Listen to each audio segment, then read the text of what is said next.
right, it's 7 o'clock, and we welcome you all for coming to the Planning Commission meeting on September 11th, 2025. We will open with the Pledge of Allegiance by Commissioner Martineau. Everybody, please stand and repeat the pledge with me. I pledge allegiance to the flag of the United States of America and to the republic for which it stands, one nation, under God, indivisible, with liberty and justice for all. Thank you so much. Do I have a motion to approve tonight's agenda? I move we approve tonight's agenda with the omission of item number 3. That'll be turned back to staff for their decisions to make, so we'll have 3 items only. Second. All right, I have a motion by Commissioner Martineau and a second by Commissioner Butler. All those in favor say aye. Aye. Any opposed? Motion carries. Do I have a motion to approve tonight's staff reports? I motion to approve tonight's staff reports. Second. I have a motion by Commissioner Trickler and a second by Commissioner Butler. All those in favor say aye. Aye. Any opposed? Motion carries. Do I have any declarations of conflicts or abstentions from the commission members? No. Seeing none, we'll get right into it with item number 1, which is a public hearing to consider the request of Little Blossom Montessori Academy for a conditional use permit to expand her preschool/childcare business to allow for up to 12 students located at 985 North, 100 East in the R1-8 single-family residential zone. Jacob? Good afternoon, Madam Chairman and members of the Commission. I'm Jacob Hawkins from the Planning Department. So this first item for tonight is a request for a conditional use permit to allow preschool at 985 North, 100 East. This is the property right here. It's owned by Janessa Rogers, and looking over here, so it's in the R18 zone, which is entirely a residential zone. And you can kind of see around here, all of these properties over here are all in the R18 zone as well and have been developed with single-family residences.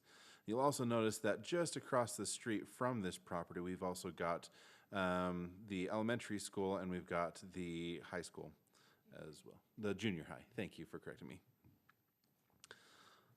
So the first thing that I wanted to mention, though, is that daycares are already permitted in residential zones as a minor home occupation, so long as there are 6 or fewer children as a part of the daycare business. Now, on top of that, there's a section of code in Chapter 10-15-27 that outlines a few additional requirements, such as that all state requirements have to be made, and that the need for a conditional use permit when the daycare business or preschool has more than 6 children. And so that's what the applicant is working on. So right now, the applicant, Janessa Rogers, has obtained a business license for daycare for 6 or fewer children, but is looking to expand her business further.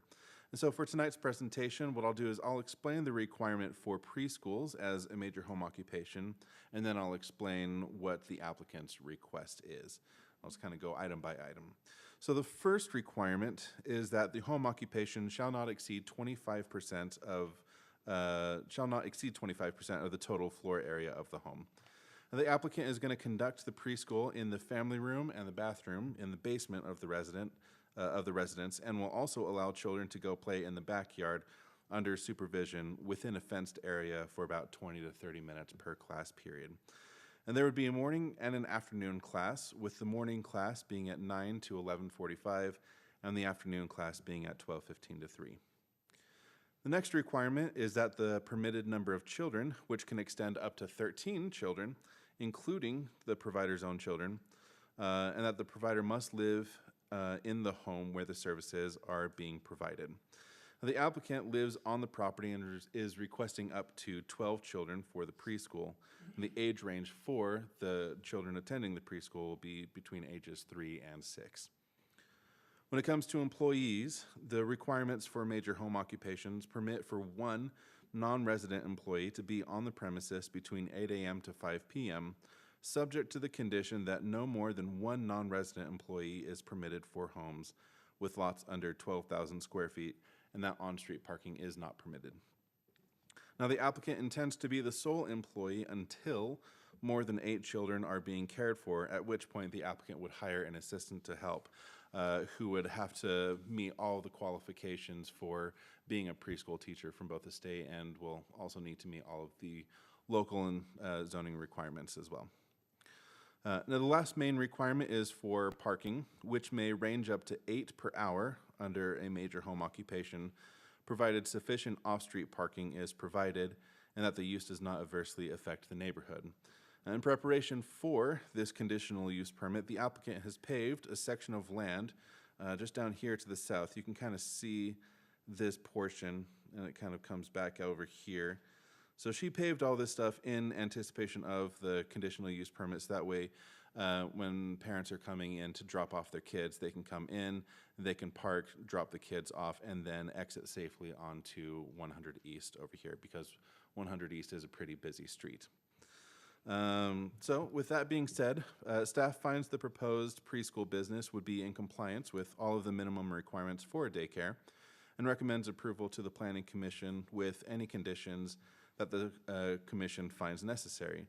Some of these conditions, as recommended by staff, include that no on-street parking is permitted as a part of the home occupation, that all necessary licenses are obtained and maintained, that all conditions for home occupations are met, subject to sections 1021.4 and 1015.27, except that activities may be held in the rear yard so long as the place for exercise and activities is fenced in.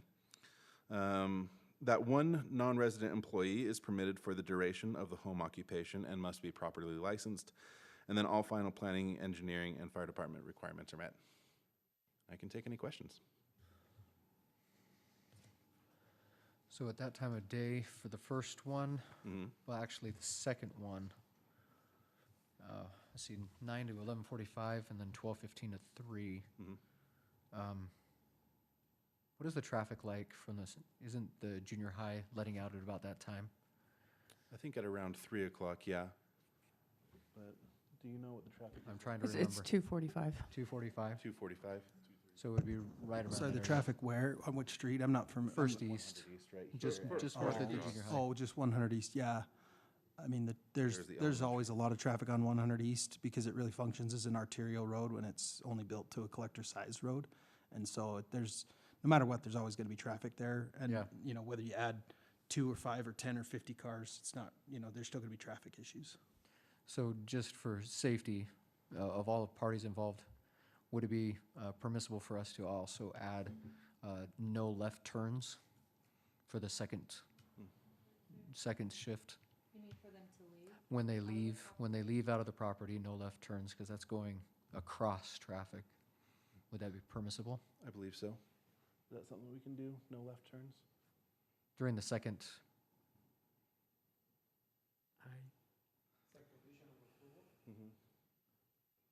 Just curious. We can't, is the applicant here? She is not. no. She's not.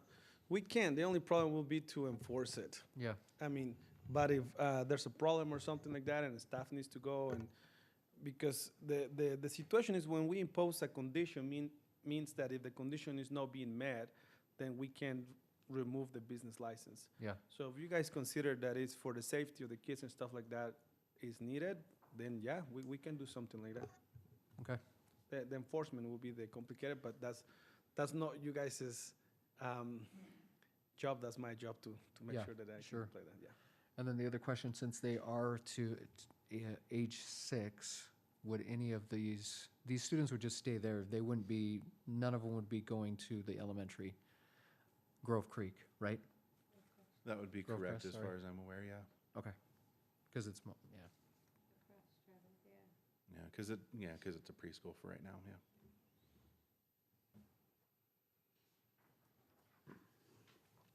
Any other questions for Jacob? Thanks, Jacob. Thank you. The applicant is not here tonight, So I will just go ahead and, this is a public hearing, I'll open it up to the public. Not seeing any, I'll close it to the public and I'll bring it up to the commission for a discussion or a motion.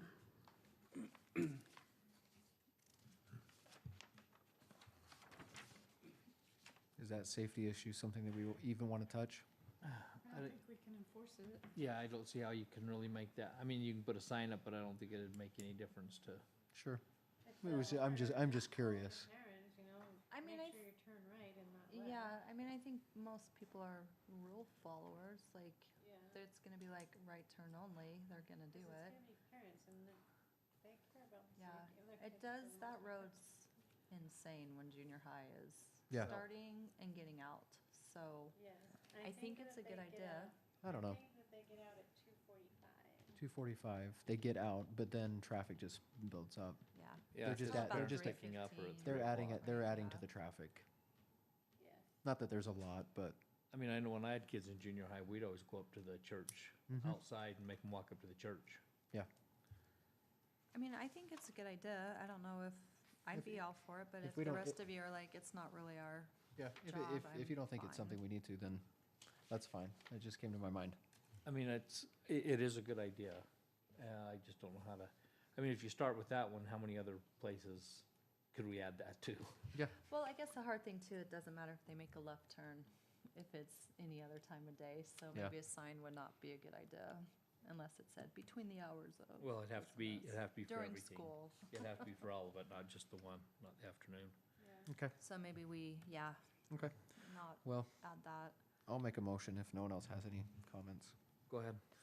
I move the planning commission approve the request of Janessa Rogers for the conditional use permit to allow a daycare as a major home occupation located at 985 North, 100 East in the R18 Single Family Residential Zone, and adopting the exhibits, conditions, and findings of the staff report, and as modified by the conditions below, that no on-street parking is permitted as a part of the home occupation.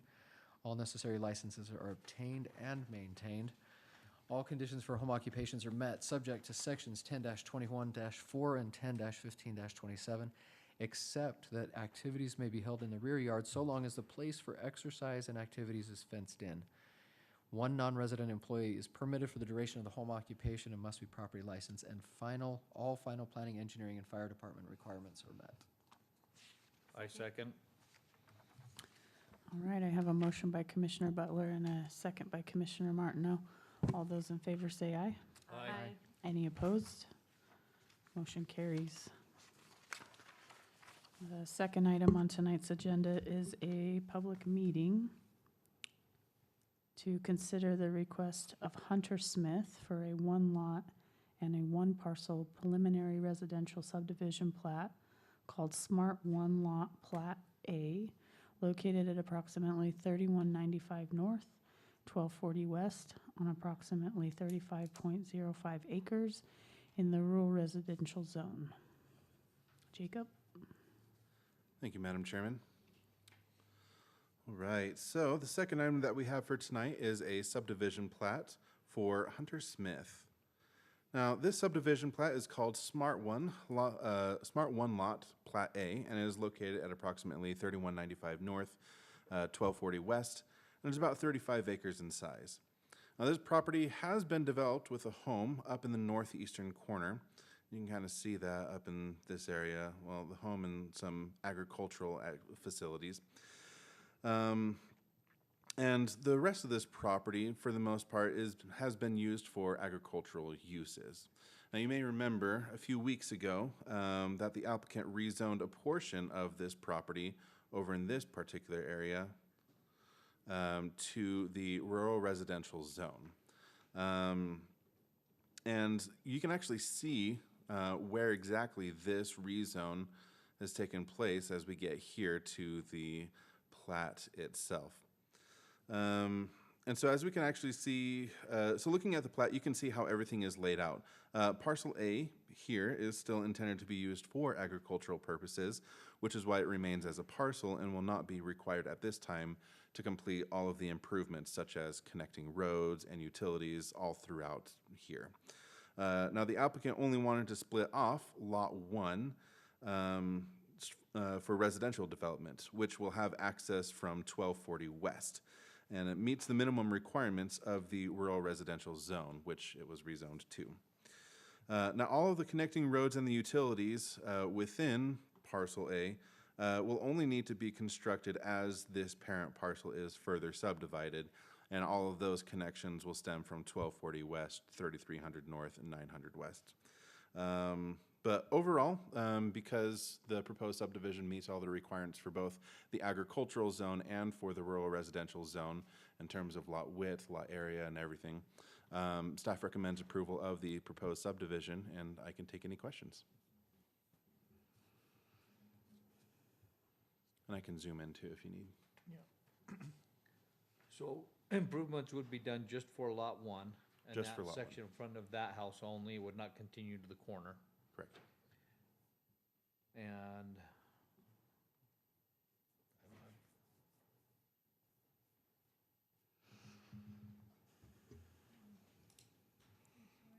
Would that lot have the water rights?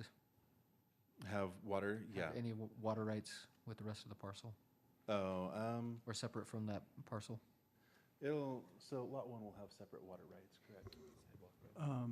Well, I'm not sure what you mean by water rights. You mean, Because aren't there water rights associated with that because there is an irrigation canal that just spills into the property?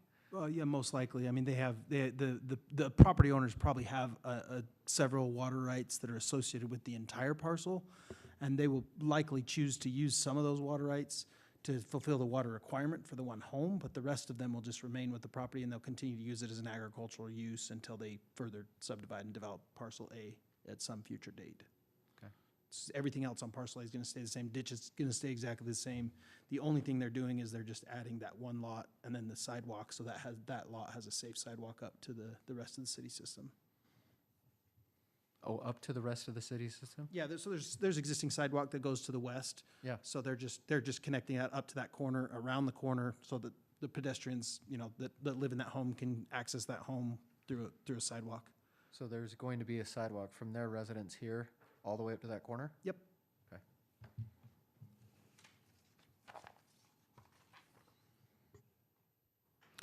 Any other questions for Jacob? it does meet the it does meet the lot size requirement for rural residential? It does, yeah. Okay. Rural residential requires half acre, and this property is 0.56 acres, so just a Okay. little bit over. No problem.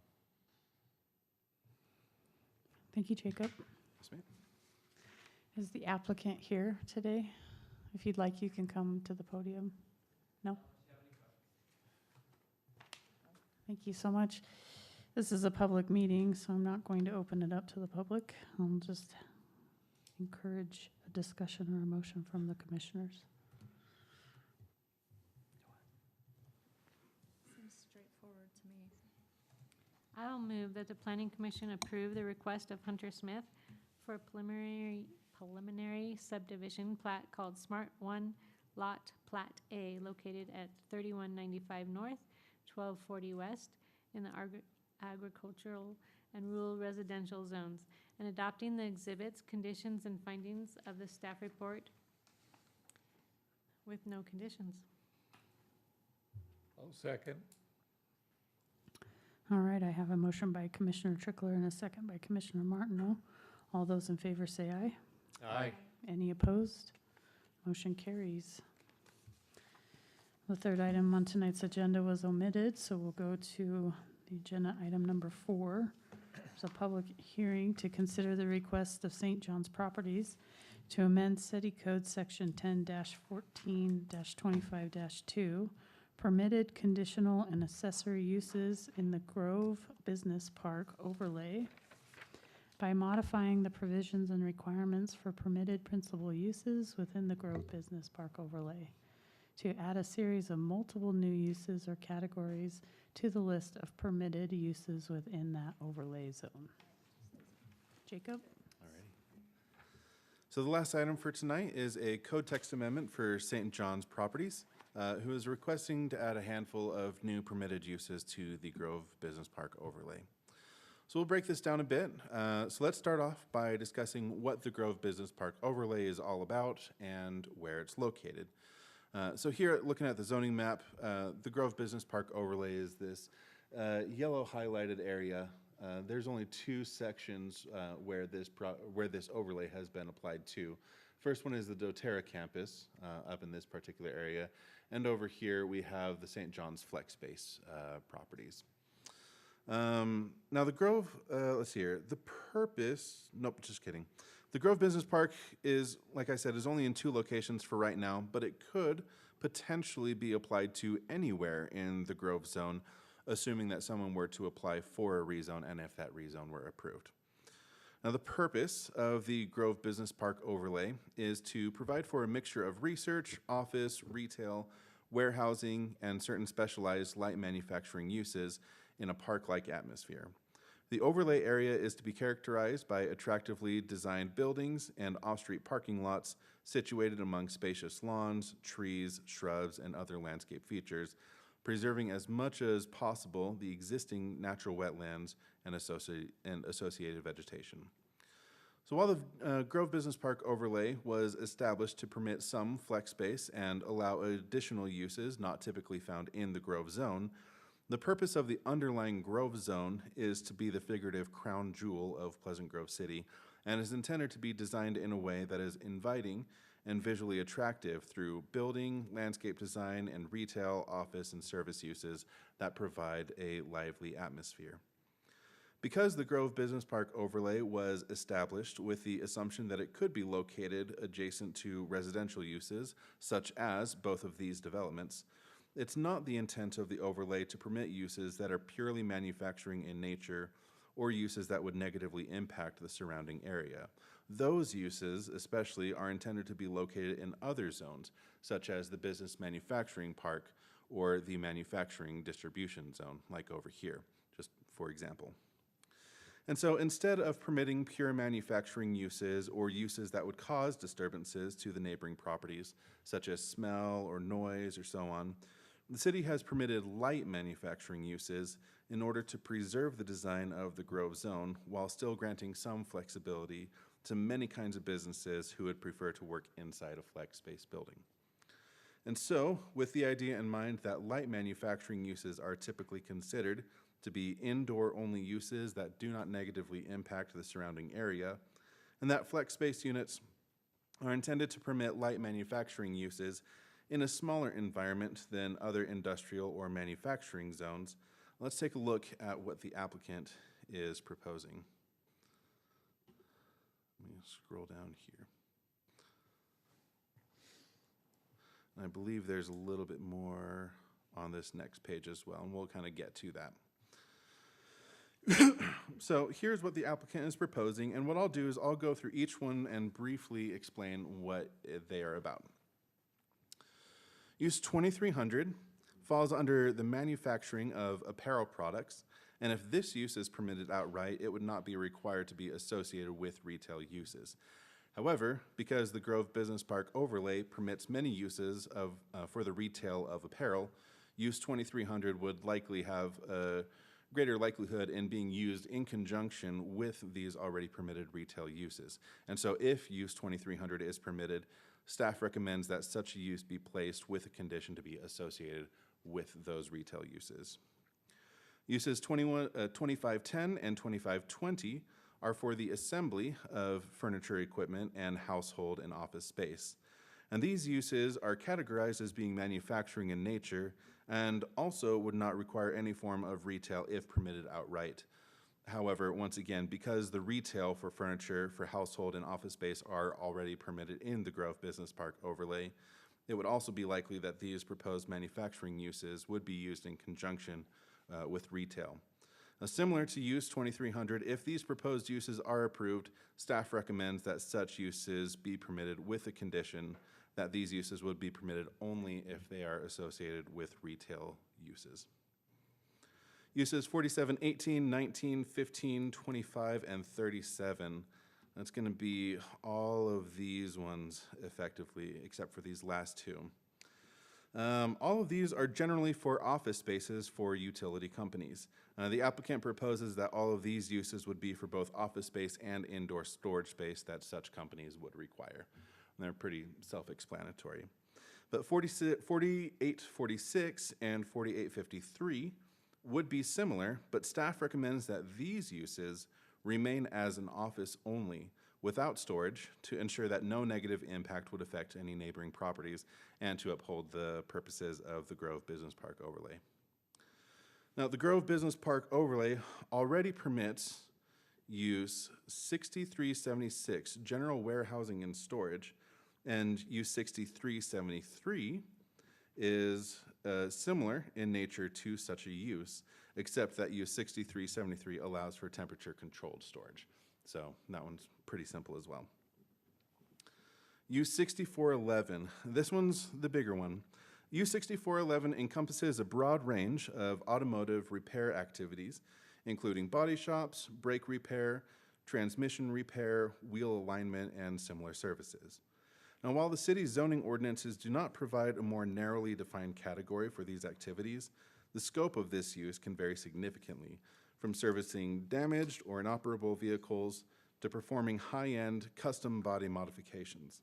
Now, although the applicant's stated intent is to focus on the custom modifications, the current use classification would also permit activities inconsistent with the Grove Business Park overlay's vision of maintaining a high-quality design and development standard.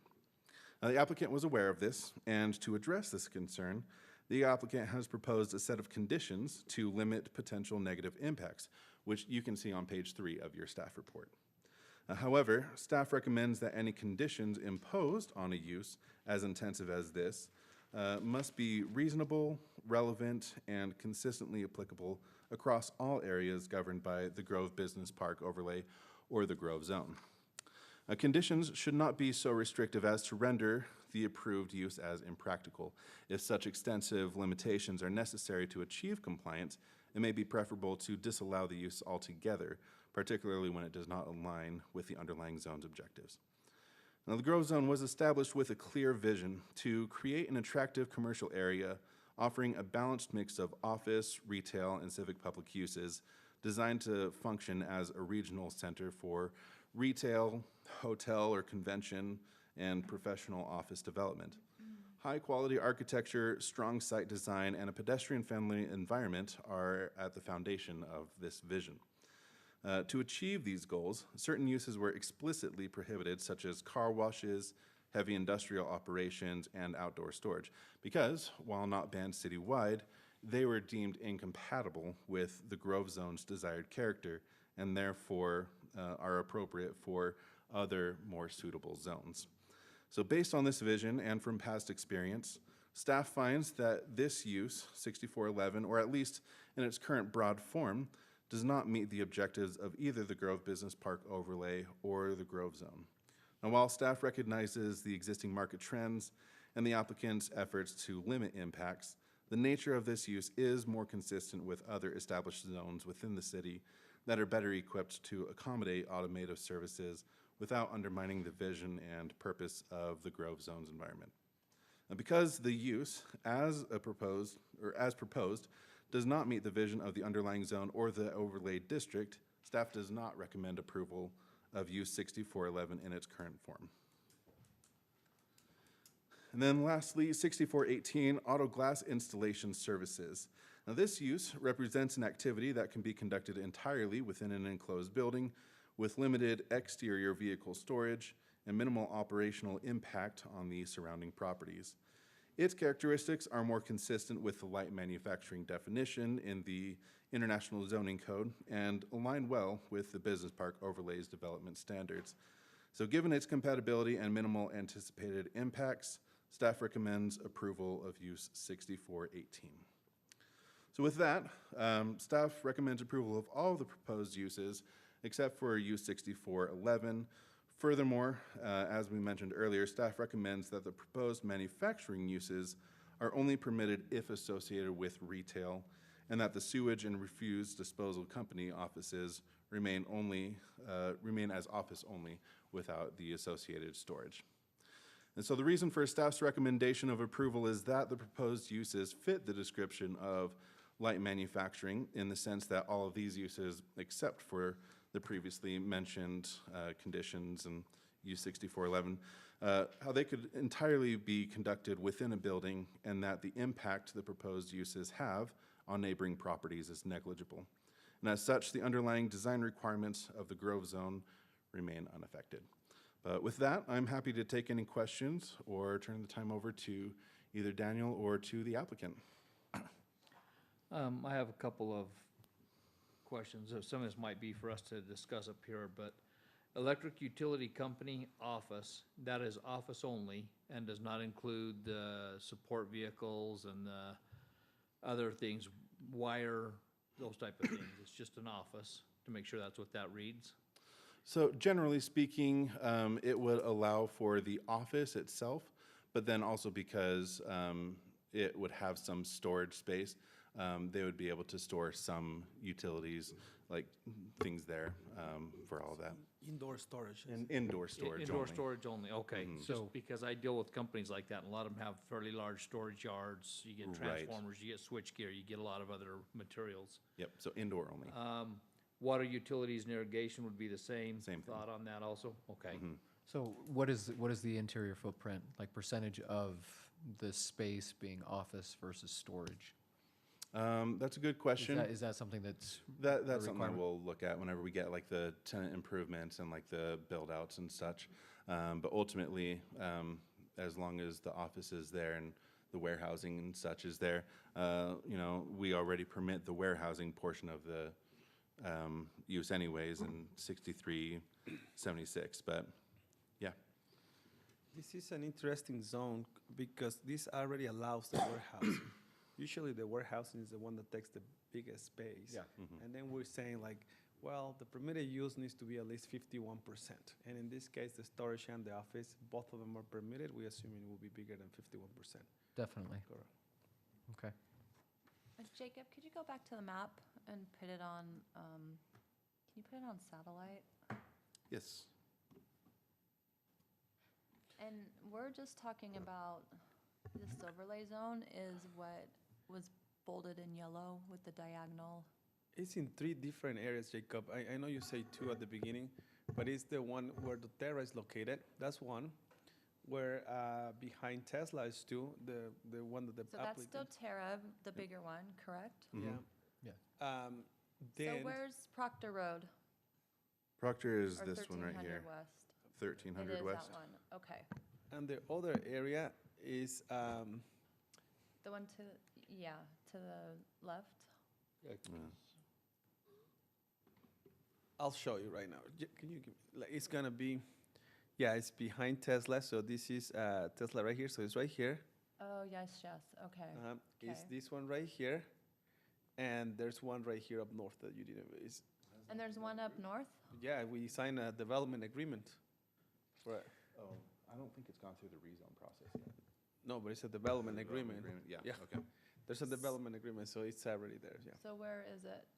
Next is, So this would be the last portion right up in this particular area. So this is State Street right here, and then this is CC Bank. okay. And then just behind CC Bank, we'd be getting a hotel. And then behind the hotel in this particular area, after they get the hotel in, that's where the rest of the Grove Business Park overlay would end up being. Oh, really? And where are the roads again to Where's get the into access there? to that? Yeah. So the access for this one will be through this whole development effectively, and they will also have access from North County Boulevard. So that's North County. This is North County Okay. Boulevard, yeah. Huh. Okay. Yeah, we heard that a while back. We did. Thanks for the reminder, Daniel.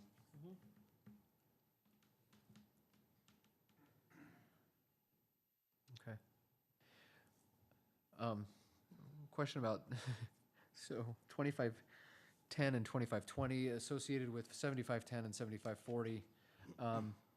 So right now, let's just say that a business is involved in office equipment, furniture, machines, and supplies, so it's 5740. So let's say they sell things, they sell office supplies, and they put them together right there. Are they out of compliance because it's not one of the approved things? Does that make sense? So Yeah, if you want to just repeat that for me, So, sorry. so 2510, Uh-huh. right? It's household furniture, assembly only if associated with 5710, Uh-huh. right? And looking at 5710, furniture, home furnishings, and equipment, right? Yes. So let's say that there's a business that's in there, they're selling home furnishings, and they happen to put together the home furnishings and sell them that way. Are they out of compliance? No, because what they would be doing is assembling it all together and then selling it, and that would be, Yeah. Does it make sense? Does make sense, so maybe that, so 50, go to the retail use is already permitted. Yeah, the retail is. The retail use are permitted, so the question from the commissioner is that since the retail is already permitted, we already allow that, and we already allow the storaging of it. Why do we have to add a new one?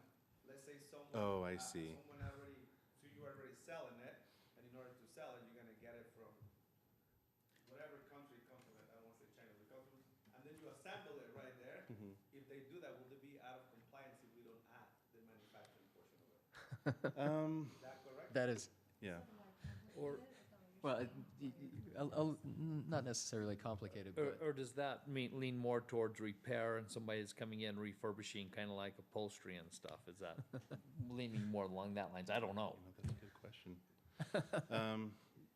I believe yes to both, that it would be, that we would need to have that assembly portion if we Okay. want to either fix something or, like put it together and then sell it or something like that.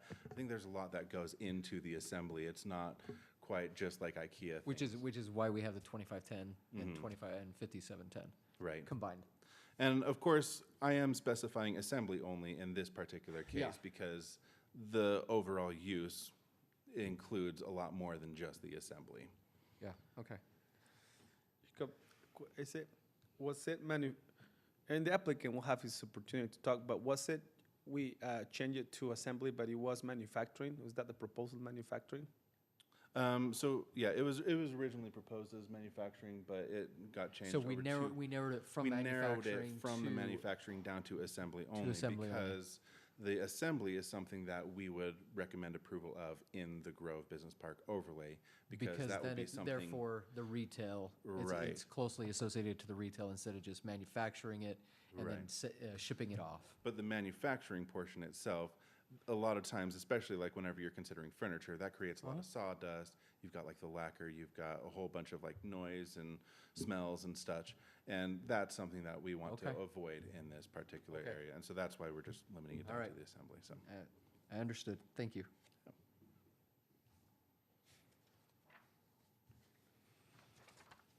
Any other questions for Jacob? No. Thank not you, for me Jacob. anyway. And I know the applicant's here. I invite you to come to the podium. We have to do the applicant first. Thanks, Thank Denise. you. I was like, You're remembering That's the from right order, right? past history. Thank you, commissioners, for letting us come today and talk a little bit more about, maybe a little bit of helpful background of why we're doing this. Before The you, Grove Bar- before you get into that, can you just state your name for Marty the Belmont record? with St. John Properties. Thank you. Thank you. I thought you all knew me, so we're good. No, thank you. It's for the minutes. So as we were kind of talking about permitted uses that, as we have tenants come looking for space, we have a lot of different people that are looking for opportunities. And the product that we sell, our Flex product, is very unique. And it's not a warehouse. It's not as tall as a typical warehouse, but it does have warehousing portions of that. It has an office, so we typically see a front office with a back warehouse. Whereas I think as you were talking about the furniture sales part of that, that typically is a furniture sales store. Versus in our product, it would be the front end could have a retail portion of sales. The back portion might be largely just a big, assembly place where they could do that. So I think it is important that we do identify that separation, because you might have somebody come in a different place and want to just do assemblage. And maybe it does make sense to have both, I guess, identified in those two things. And so that's why we've kept that in there. So I think it helps clarify, I guess, so there's less question from staff as they're saying if something could be approved. Our goal really was to go through all of the uses and kind of look at the different tenants that we have in our portfolio and identify some of the places where we say, you know, those are uses that we feel are great. We don't have any tenants that are asking, knocking on the door saying we're coming in, but why wouldn't they be allowed to be in this type of a business park that would allow these? And these, you know, some of these office utility companies, things like that, they typically will have a front office with a little back warehousing where they can ship out parts and things like that for their operations and things. So again, have no intent or have anybody sitting at our door saying, hey, we would like to come in and put in a water utility business. But we're saying, why not have it in there in case somebody does come? So it added a bunch of uses that are kind of just, why not? They should be there. There's no reason that they shouldn't be there, in our opinion, obviously. So we're in alignment with what staff's, you know, we've massaged this a little bit. We've come to an agreement as far as what we feel. We've taken a few away that we originally had on there because staff didn't feel like that was conducive to the zoning. And so we've kind of come up with this list, and I think this is a great list to be added. The questions really probably with the 6411, that use and kind of where that's at, and St. John Properties honestly is not interested in putting an automotive repair shop in one of these buildings and having a typical auto repair yard and things of that nature that you would see for an auto repair shop.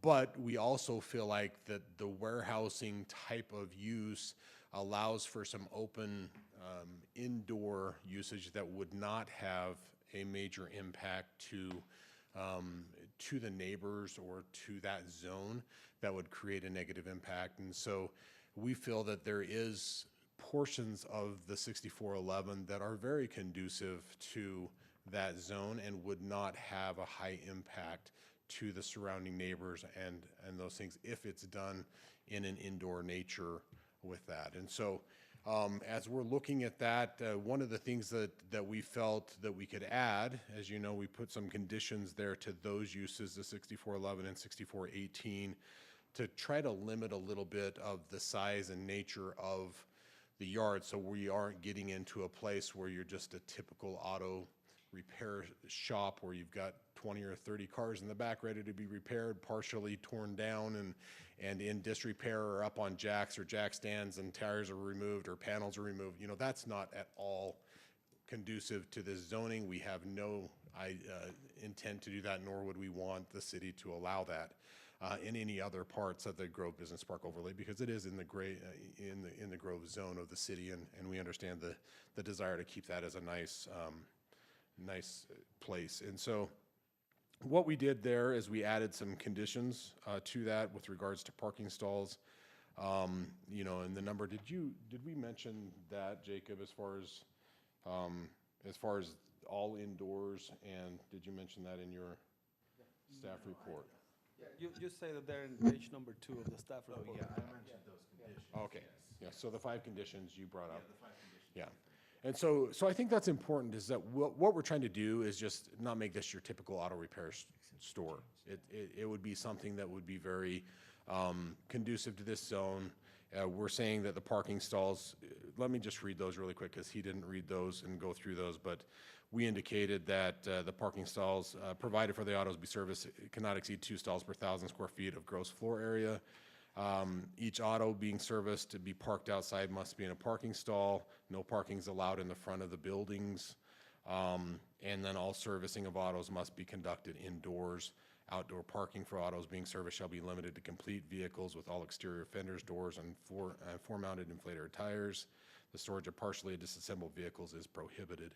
So the idea from our perspective as we were thinking about this and how we would make it more conducive to the zone is that the repair is all indoors. It's in the warehousing portion of those flex buildings. Now, I know you got to look at it more than just our flex product, because we're talking about the Grove Business Park overlay zones, which applies to more than just our property. But we felt that these conditions would help manage the size, the look, the amount of impact that it has to the area if it was made an indoor type facility where things are done indoors and everything outdoors are not in disrepair The last thing we want to do in our business park is to bring in a bunch of, have a nuisance, especially for our tenants, but just for the area. We want to keep it nice and clean and tidy there, but we felt that this would be a use that could be allowed. Most of the stuff that we're looking at is more customization of auto vehicles and things of that nature, where you would come and put a wrap on, or you might do a lift, or you might put a new grill or some lighting or a backup camera or something of that nature. That's still all considered auto repair. And so those are more of the uses that we're thinking would be conducive to our specific product, not necessarily a full mechanic shop where they're not changing oils. We wouldn't allow oil changes. Painting, any of those types of things would not be allowed. It would be more of the kind of the light automotive. And we've had a tough time kind of trying to define between heavy and light. We're not looking for a full engine repair, transmission replacement, those types of uses, but it is kind of hard to distinguish between those. But we felt that the indoor use of that would try to separate that out. So. So I'm happy to answer any questions or thoughts you have on that, or. So the only one then is the automotive? That's the only one that staff had a issue with, right? And so My question is that if everything else was approved today, the exception of the one 6411. 6411, and we maybe you submitted another application for a new classification, because there's room for numbers to be added, and had just a separate, because it's still automotive, either way, whether it's inside or outside, whether it's replacing a grill or not replacing a grill. So if you made a new classification and worked with the city on that, it'd be easier to. I guess the question that I would ask with staff is if it was considered a completely indoor-only type facility, if that would be something conducive to the zone, if it would be a recommendation of approval that they could support and recommend to you, or we do need to try to come to some conclusion. We do have some interest in the property. We are trying to get to a potential client, tenant that would like to do something of this nature, very light industrial type customization of vehicles in that area, which we think is a great use for our product, obviously. So the question is what are the impacts to the other zone in the city? And we're saying if it's all indoors, if it's all contained and very minor, it's not your typical auto shop that you're seeing down on State Street. We're looking for a very high-end type. I think the problem though is 6411's too broad, because it can be all of that. It's allowed. Even with all the conditions that you've added, the concern that I have, like, you're a great property, tenant, manager, property manager and stuff, and so there's very, specific client base that you interact with. The concern that I have is the other one that's up Pleasant Grove Boulevard, not Boulevard, North County Boulevard, that's tucked away, that it's not right on. And even with those, stipulations that are there, because it's tucked away behind off of North County, that's my concern. It can easily become something that you as a property manager won't probably allow. But that one could turn into that, especially with the residents right behind it. It's like tucked away, you don't see it. And so that's a concern that I have, is that we can't control the property manager, the owner of that property in that area, and have the same interaction with the city that you have with that property. And so I like what the two commissioners have mentioned. And I agree that there isn't very specifics to kind of, again, talking about a heavy auto, engine repair, transmission replacement, those types of things, how you limit that in this use. But I also agree that some of these other requirements would deter, I guess, your typical auto repair. That's why they were very specific to, trying to limit the ability to really do a typical auto repair shop. It'd have to be very specific, and that's why we threw those in there, to try to discourage your typical auto repair that might try to come in there without some real tough distinction that would hopefully not make it so that it's unbearable or undesirable.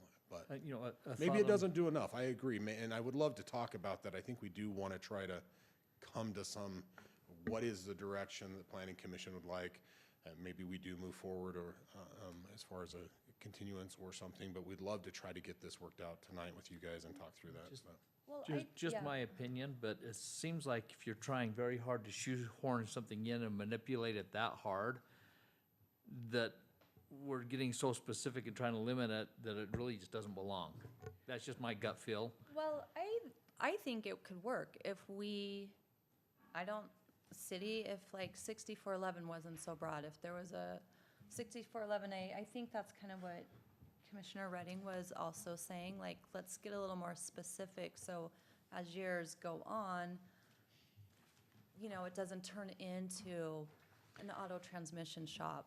Or a across- conditional use Or nightmare. Exactly. I also, you may have an easier time, I don't know why the overlay is in all three of those places. Can it be, this is a question, could it be in two of those three overlays? Could No. it be in one of those overlays? Do we have to do those three spots? Yeah, it's that overlay zone. Okay, then I think we're gonna have to, It's a challenge. If you can. guys, I think you guys should listen to the applicant and then pass it back to the staff or something like that, so we Okay. don't become this into, but Okay. Chair, you decide how you want to proceed on this one. I would just ask if anyone else has any questions for Marty specifically. So going Yeah. with what Commissioner Redding asked, like, if we were to approve it without 6411, at this time, is that something that's permissible? Because I like that question. What I don't want to do, and if that one is held back, we've got a full list of conditional uses with an application, right? Yeah. So if we do that and that makes us have to go back and reapply, and now we've got to go through a re-advertisement, and we're now a month out, and then we've got to go to city council for this one use, that's why we're hoping to move it forward, either this commission, or if we continued it and looked at it on the 25th before the next city council meeting, that would be acceptable, but I don't want to necessarily kick it out and make me reapply for this specific one in a more specific. I'd rather try to keep it and refine it to what we can, and I think staff probably has some ideas here, and that's why Daniel's bringing that up. He would like to talk through maybe a couple of those things that might help out. So with that, Jeff. continuing it, would that be I think we could preferential? continue, if we're doing it, this is staff. My opinion is we continue, if we don't come to a conclusion on this tonight, we continue the whole thing to the 25th and come to a conclusion with the whole thing as one package. But if they say I can separate it and not lose my point in my application, as I see it, I'm still looking at October 7th don't as wanna my lose the city time. council. I can't lose the time of Yeah, a yeah, month or two for reapplication and negotiation. We really have already put this off a month for where we're at, and we're trying to get to some conclusion with it, so. Okay, thank you. Thank you, Marty. This is a public hearing, so I will open it up to the public. And seeing none, I will close it to the public, and I will bring it up to the commissioners for discussion or a motion. You know, we one thing discuss I've with the got is city? my nephew builds and races race cars. He has a shop, everything he does is in his shop except for one car out front. And he runs a clean shop, but knowing him, knowing that business, we don't want that there, but it still fits with all that designation, even with all the restrictions. You know, my nephew's a good kid, but that's not what we want there. I mean, those motors start up, they're loud when he works on them. And, you know, you open the door and it attracts a different type of attention. You know, Well, when he's and- got those cars out there, you definitely know what they're there for. Yeah, you do, and I like that, Jim.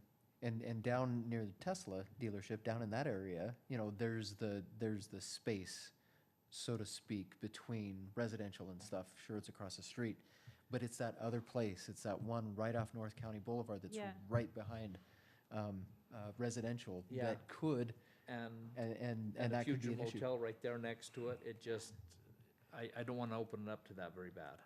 And I don't want to put a ton of conditions Yeah. on and make a ton of conditional uses. Well, it makes the maintenance a nightmare for Daniel to go and police it. You know, anybody else comes in, we don't have to police. I liked what Jim said, where if you have to change something so much, then Uh-huh. It then just it doesn't fit. belong in that Shoe- area. Shoehorn it in. Yeah. But I like what you said, Commissioner Redding, about, trying to find something that, detail it or, refine it or whatever. So if do we want to continue this? So that Continue, it gives the applicant an opportunity, If- and we can ask staff. if we can go to 6411A or 6411B and not have all of the regulations, it's 6412. written in something solid. I Create prefer a that. new, But it's new inside, it's classification. quiet, it's not a lot of cars in the parking So- lot. Daniel, sorry, can I ask is that a possibility to create a new classification? Madam Chair, thanks for giving me the opportunity to speak. I wrote down like 4 answers. It looks like there were some questions right there. I don't know if you would like my input All of on the them. matter? All of Yes. them. Okay, all right. Should I stand up right there, or you're okay if I speak from here? You're good. You're fine. Whichever. It's up to Christina, really. First of all, I don't know if I might be out of line, but let me say how much I appreciate the system that we have. It's not perfect, but it's the closest to perfection that I know. It's a public hearing. It's open to anybody. We're not hiding anything. I love that. The applicant has the opportunity to come and speak, to propose something. It goes through the planning commission, city council. I just love the way the system works here in our city. And I'm pretty sure in many cities in the state of Utah, I just love Pleasant Grove that much. But I appreciate what the process is, how transparent it is for everybody. So having said that, I was writing down some ideas, some answers to some of the questions. I heard multiple ideas from the planning commission. Let me see if I can tackle most of them. If not, if I'm not making sense or I digressing, please stop me, okay? The number one situation here is that, commissioners, we try, but there's no more restrictive use than that one, okay? And let me tell you how this came to be. And I tell the applicant, hey, let me, if I'm out of line, maybe he can has a chance to speak later too, if you guys want to. It's up to you guys. But it came out as the idea for luxury vehicles, okay? And I understand, we know the applicant, we have appreciation for the applicant for what they've done for the city, and I appreciate working with them. We always have an open communication, and we try to find out a use for luxury vehicles, right? Unfortunately, land use language, that doesn't exist, okay? I cannot make land use for a Volkswagen, because that's what I drive, or a Ferrari. A vehicle is a vehicle. So land use cannot make a difference between luxury or no luxury. It's very complicated. The way to do it, if that's the case, is through a development agreement. But that's not what we have in front of us. We have a code text amendment with a land use that is 5411 or 5611. 6411 mechanic shop. That's it. Everything that is under the umbrella of mechanic shop will be permitted. I also sympathize with the application and the ideas of the applicant saying, hey, that's not what I'm looking for. Unfortunately, that's the use that fits most of the needs that he's asking for, correct? So that's why that's the use that we have right there. More specific than that, I think after 6411 and 6412, which is something else. It's very specific to 6412 is, I think it's tires or something like that, and 6413 is a painting booth or stuff like that. So, but mechanic shops are mechanic shops, that's it, okay? Now, it's complicated to come to something more specific. So the answer is, can staff come with something more specific than that? At this point, no. That's the use that is for car shops, and that's what we have right now. So Okay. we don't have any zoning for car enhancement, like you're gonna wrap a car. You're No, gonna we put have for car in wraps. We have for wrap, but audio. that's a different situation. That's why, if you guys read the staff report, it says right there, let's all the uses they're trying to do is not, if it's car wrap, there's one for car wrap. But this So- is way more than that. This is multiple things that they want to do, okay? So probably out of a mechanic shop, there's 50 activities that you can do. So you're And- saying we cannot do, we Let me can't finish my, make it less broad? correct. So out of 50 activities that they can do, they want to do 35, to give you an idea, okay? If they were only doing 5 or 2 or 3, maybe we can find something like that. But that's what we have right there. So 6411, that's the car shop. Mechanic shop, 5412 is the tire retreading and recapping, 6413 out of paint shops, and so on and so on and so on. Okay? So we have them right there. Those are the uses that we have. That's the answer to that question. Okay? Now, can we add conditions? Totally. It will make it, we have two options. Option number one, to make this a conditional use with conditions that when the applicant applies for it, needs to come in front of you guys, and you guys come up and listen to the conditions, or list the conditions at that time. Or we can make it a permitted use with qualifying provisions, okay? Meaning that we write the conditions on the code, and it doesn't have to come to you guys. Staff can check the conditions are met right there. Does that make sense? Okay, so we have those two options, two vias, two ways. So that second one would be similar to what is being proposed by the applicant? Correct. Okay. However, staff doesn't agree with that either. And the reason why is because we have conditions right here that are in the opinion of a staff. We have some conditions right here that are very specific to this use, but they can affect the city on a different business, on a different application. To give you an idea, for example, condition number 1, okay, it says parking stalls provided for autos being serviced cannot exceed 2 stalls per 1,000 square feet of gross floor area. That's all it says, okay? That condition, to give an idea, for example, the applicant maybe has an idea from St. John's property, I'm gonna rent only 1,000 or 5,000 or something like that. However, we may have an auto shop, a mechanic shop on a different area that they have 10,000. And 10,000, then we're gonna have, what's that, 20 cars. And all it says right there is for autos being serviced or for vehicles being serviced, meaning that there's someone has 10,000 and they can have 20 vehicles right there that are being served outside. And that presents a problem because that's actually a huge situation that we're dealing with right now with all the mechanic shops on the city. They park the cars outside, and it's a complicated situation to get into compliance. Code enforcement is battling that every day. Okay. Now, what's being serviced, for example, because this is an example I was talking with the applicant. For someone wants to do something as simple as, because it's happening, as changing the, where in the car seats, there's this thing that you pop out right here, and they want the headrest, and they have to remove the whole seat. And so many times I've seen kids when they remove the seat and they leave them outside and they're in the front. And the service is minimum. They're doing no mechanic work, but they're being serviced and they're already creating a mess. Okay? So for example, instead of going with those 5 options, that's a route the commissioners would like to go. I will eliminate these 5 conditions, and if you guys would like the recommendation from staff on what condition will be the best to apply, it will be something that the entire of the activities need to happen indoor, nothing outdoors, not even the parking of service vehicles. If that's a route that the plan, knowing that there's not a different route or a different use to tie it up a little closer and closer and closer, that's an option for you guys, okay?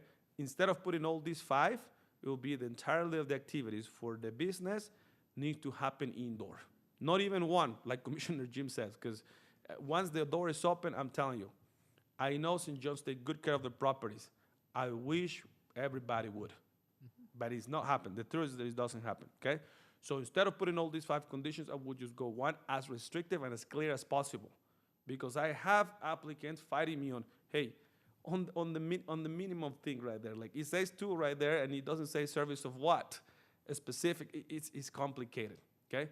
That's an option. The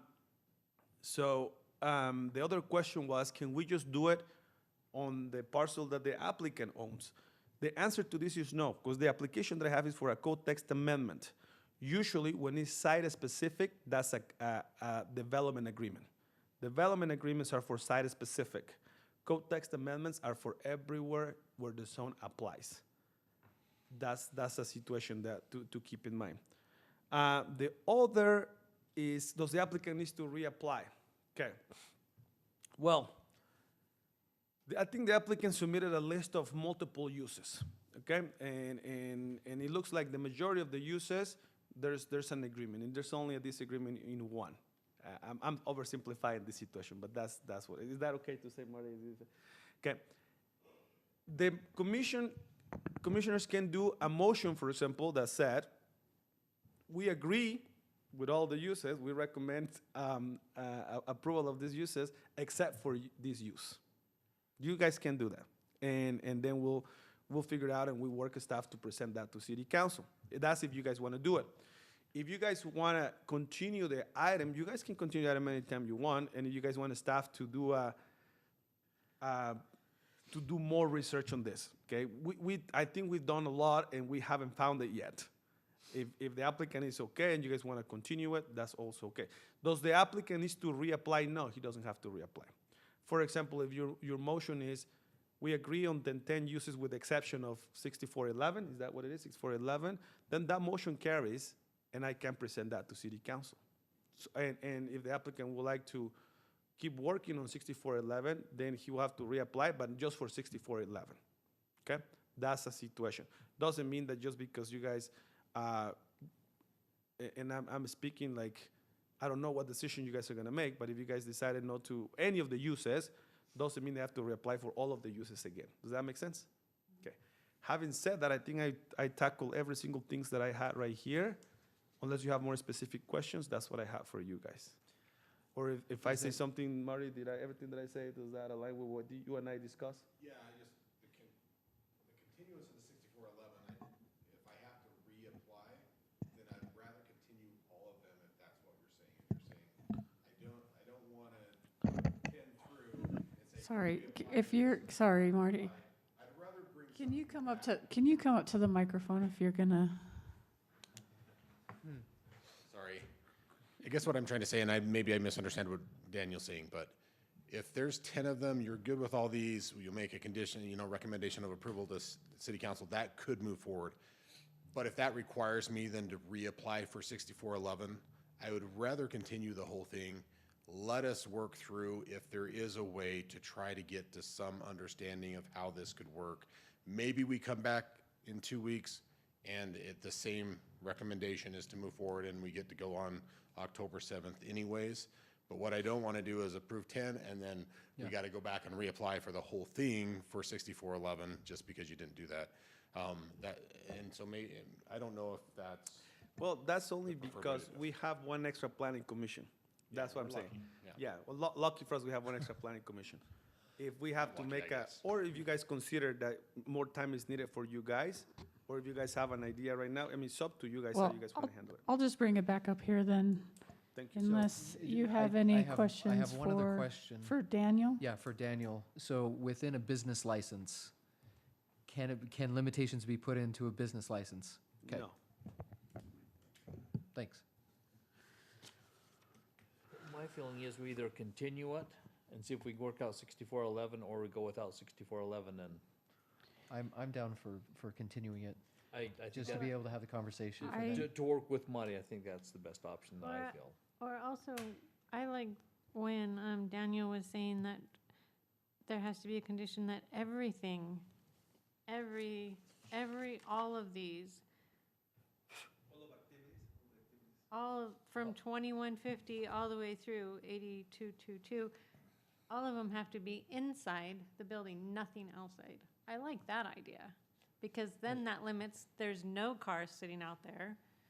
But for the applicant's sake, that's something that would be good to continue, so that can come to an agreement, that they're okay with that. So I agree with you Yeah. completely. Yeah. But what I heard Daniel say is that they have really researched this Yes. and tried to come up with a solution. And even if we give them 2 more weeks, it's probably not gonna bear any different fruit. But there's a possibility it Yeah, could. I think if the applicant would rather have a continuance, I'm happy to do that. Maybe they can work something out. I just agree, conditions. Or we kick it to the city council and let them argue. Well, then, But I would prefer to continue it. Yeah, I would I'm prefer to for continue it. Yeah. If we kick it to city council, then it'd have to be another unanimous vote, so they know that there's a decision to be made and that we had questions Yeah. with it. It basically gives the applicant more time to try to figure something out. But So, I know what you're saying, Commissioner Redding, as far as, they've really tried, but, I just, if- yeah, if it gives the opportunity to, solidify it, so all parties involved, because like what was said about, Jim's nephew, right? Yeah. And if it's all indoors, and if that's permissible, and, I would like to, all parties to be on the same page as much as possible. well, because, I don't know if development agreement's out of the picture, but that's one thing that was mentioned is. too. So I think a continuance is just the best thing for the applicant. well, That's what I go for. I've heard 4 commissioners say, so I could take a motion then. It's this one, right? Yeah.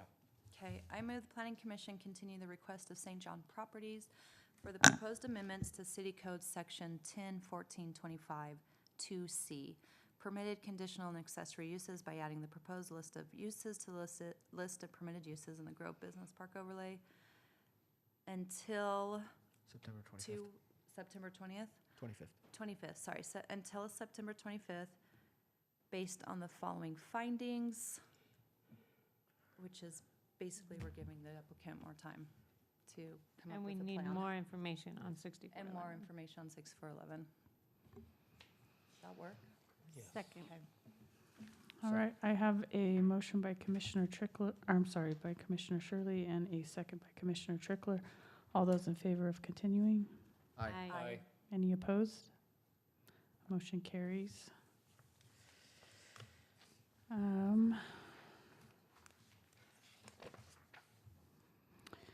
I would take a motion to approve the minutes for the August 28th, 25 meeting. I move that we approve the minutes for the August 28th, 2025 meeting. I'll second. I have a motion by Commissioner Butler and a second by Commissioner Martineau. All those in favor say aye. Aye. Any opposed? Motion carries. I'll take a Move to motion. adjourn. So moved.